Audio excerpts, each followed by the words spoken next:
Ciao. Good morning from the Afinox's kitchen. Today we're preparing roast beef. We'll place it on the Infinity using a combined cook and chill cycle with a core probe with 4 reading points, very easy to use. To improve the air circulation and ensuring a more even cooking process, we place the roast beef on a rack and set the cook and chill cycle, which includes cooking and blast chilling.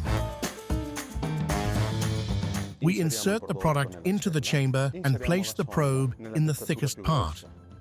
You can see the cook and chill process. The first phase is low temperature cooking, followed by blast chilling, all done automatically. The red line represents the chamber temperature, and the other 4 colored lines are the 4 reading points of the probe. The cycle will finish when the probe reaches the set temperature.